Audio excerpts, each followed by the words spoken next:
All right, now that we have all the ingredients into our tea here, we're just gonna let this simmer for about 20 minutes.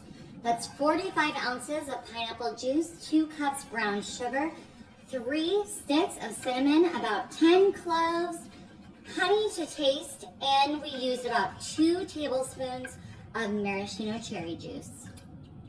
All right, y'all, our tea has been simmering for 20 minutes. Let's get this back over to our ham. Alrighty, y'all. We're bringing this over to our ham, and we're gonna pour it into this second chafing dish. Just like that. Now that's how I'm gonna start, and I'm gonna start taking my flaps off my ham. Look at this.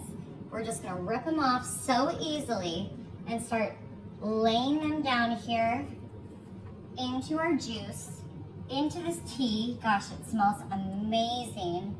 And y'all, this is gonna give us a really delicious result. I've always baked my hams in their spiral, but this is the best way to flavor your ham. Just doing it like this, in one even layer. All right, I'm coming in with some of my brown sugar. I'm gonna sprinkle that right on top of my ham. Use as much or as little as you like. I'm gonna put some more of my hot honey. Now you can use regular honey if you prefer. I just had the hot honey and thought it would be great.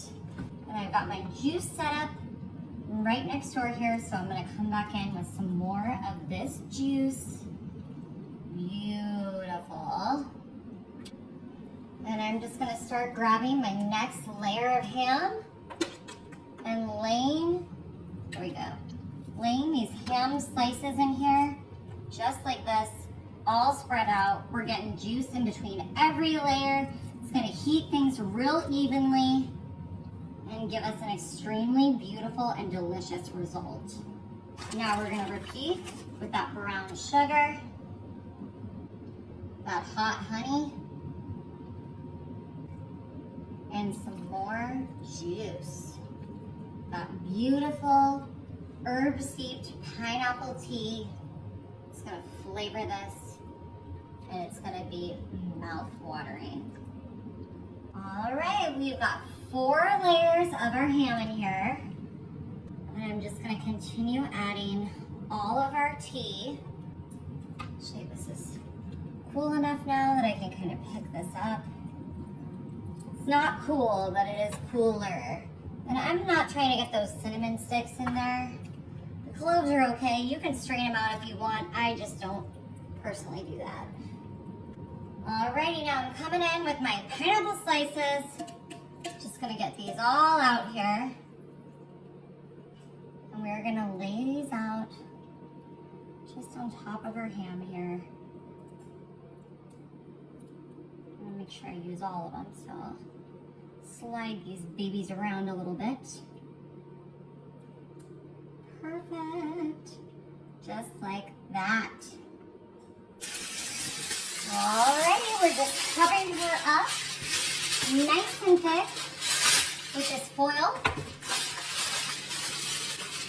I want to make sure none of that foil touches our ham, because it will change the flavor. Alrighty, y'all. I'm popping her in my oven at 350 for 1 hour.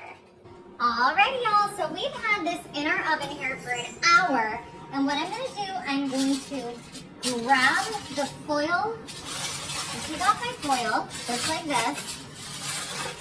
Look at how good it's looking. Gosh, I wish you could smell this through your screen because it's absolutely incredible. And now I'm coming in with these maraschino cherries without the stems. I'm going to place one of these into the center of each pineapple ring. Ooh, y'all. Heaven is a place on earth. It is this meal made for the holidays. Wow, that's looking fantastic. All right, I'm gonna leave this uncovered, cooking for another 30 minutes. Alrighty, y'all. Our ham cooked for another 30 minutes uncovered. I just know this is gonna have the most amazing taste, y'all. This ham, this is the only way you're gonna do your holiday ham from now on.